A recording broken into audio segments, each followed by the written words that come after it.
नमस्कार, आप देख रहे हैं इंडिया वीडियो और इस वक्त हमारे साथ है संजय कारंडे जो राष्ट्रवादी कांग्रेस पार्टी के नेता है। तो आइए हम उनसे पूछते हैं सवाल। सबसे पहला नमस्कार।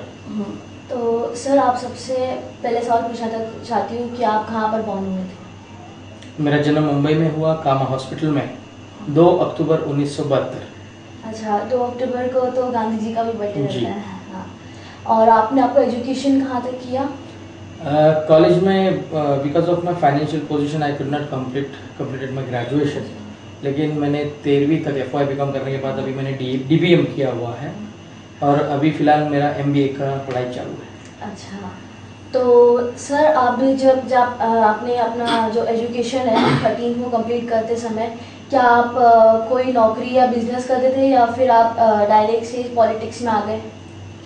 मैं मेरे उम्र के 12वें साल से काम कर रहा हूँ। जब मैं 6वीं में था, मैं अपने सर पे भाजी की टोकरी लेके भाजी बेचता था, चॉकलेट बिस्किट्स बेचता था और उसके बाद धीरे धीरे एक बाजू में पढ़ाई और एक बाजू में काम, इस तरह से करते हुए कई नौकरियां मैंने की।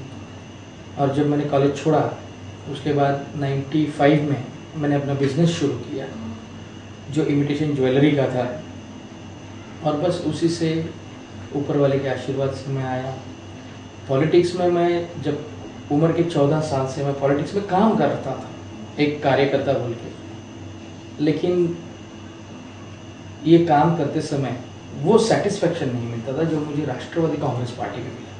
अच्छा, तो राष्ट्रवादी कांग्रेस पार्टी में आप अभी से हो या इसके पहले आप कोई पार्टी में थे?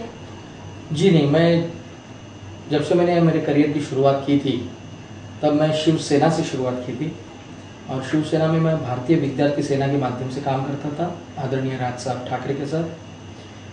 फिर कुछ हवा का झोंका इस तरह से चला कि उन्होंने अपनी खुद की पार्टी बना ली और उस पार्टी महाराष्ट्र नवनिर्माण सेना के माध्यम से मैं रत्नागिरी जिला संपर्क नेता के माध्यम से मैं काम कर रहा था, संगठन बना रहा था। रत्नागिरी जिले में बहुत अच्छा काम किया हुआ है, लेकिन फिर कुछ नेता उन्होंने जो चुने हुए थे वो कुछ ऐसे थे कि वो बिल्कुल स्वार्थी थे, सेल्फिश थे और उस वजह से मुझे उस पार्टी को आखिरी सलाम करना पड़ा। और उसके बाद मैंने जो लोगों को साथ में लेके चलने वाली जो सेक्युलर पार्टी है, इस सेक्युलर पार्टी के साथ जाना मुझे ज़्यादा पसंद आया और इसलिए मैं राष्ट्रवादी कांग्रेस पार्टी के साथ मैजिक फिगर 9/9/2009 को मैंने राष्ट्रवादी कांग्रेस पार्टी में प्रवेश किया।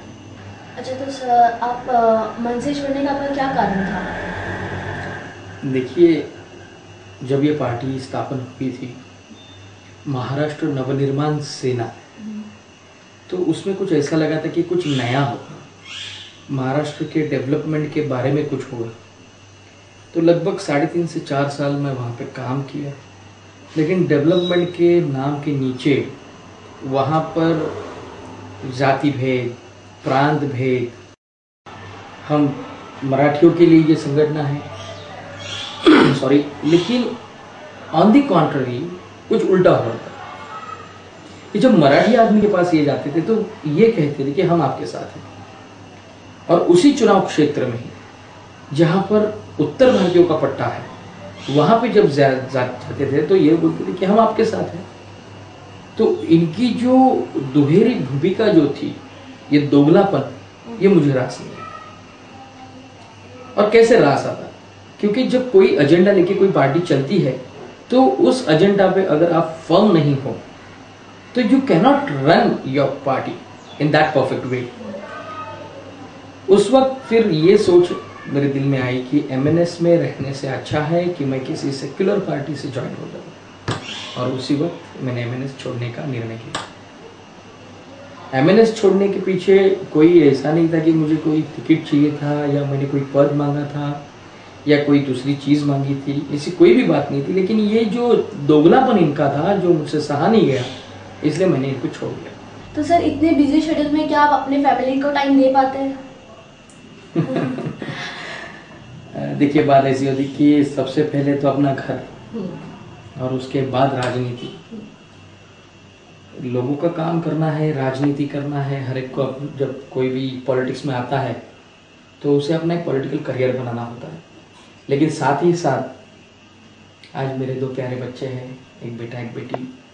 12 साल के बाद ऊपर वाले ने मुझे ये प्रसाद दिया हुआ है। तो मैं कोशिश हमेशा मेरी यही रहती कि मैं ज़्यादा से ज़्यादा वक्त मेरे बच्चों को दूँ, मेरी फैमिली को दूँ, मेरी वाइफ को दूँ। तो इसलिए, लेकिन फिर भी कभी कभी ऐसे हो जाता है कि काम के सिलसिले में मुझे बाहर गाँव जाना पड़ता है, दौरा करना पड़ता है, पूरे महाराष्ट्र में मैं घूमता हूँ। तो उस हिसाब से कभी कभी वक्त हो जाता है, फिर घर में छोटी मोटी बातें हो जाती हैं।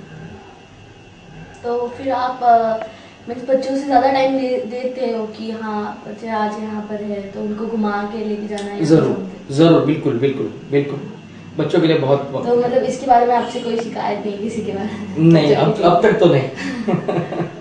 तो सर आपने अब तक गरीबों के लिए क्या क्या सहायता की है, क्या क्या मदद की है? नहीं, झूठ बोलने से कोई मतलब नहीं है। गरीबों की सहायता मतलब जब भी किसी को किसी चीज़ की ज़रूरत पड़ी तो मेरे ताकत के अनुसार मैंने वो काम किया है। देखिए, गरीबों की मदद मतलब केवल उनको पैसा दे के मदद नहीं होती। हाँ। उनकी छोटी छोटी चीज़ें होती है कि उनकी पहचान नहीं होती है किसी प्रशासकीय अधिकारियों से, या जो भी गवर्नमेंट ऑर्गेनाइजेशंस हैं वहाँ पे उनको पहचान की ज़रूरत होती है। तो एक गरीब होते हैं, वो बाई बॉडी लैंग्वेज पता चलता है कि भाई इसे यहाँ की कुछ मालूमात नहीं है। ऐसे लोगों की मैंने मदद की कि जिनको बीएमसी में लेके जाना, किसी की कोई तकलीफ है वो दूर करना, किसी को डॉक्टर के पास ले जाना, या अगर गवर्नमेंट हॉस्पिटल्स में अगर डॉक्टर उनके पास ध्यान नहीं दे रहे हो तो उन डॉक्टरों से निवेदन करना, उनसे विनती करना कि भाई इन गरीबों की मदद करो, और उसी माध्यम से छोटी मोटी मैं मदद गरीबों के लिए करता है। तो सर इस माघ थाना विधानसभा से आपको क्या लगता है कि कौन जीतेगा या कौन सीट लाएगा? ऑफ कोर्स कांग्रेस है और राष्ट्रवादी कांग्रेस पार्टी, इसमें कोई दो राय नहीं।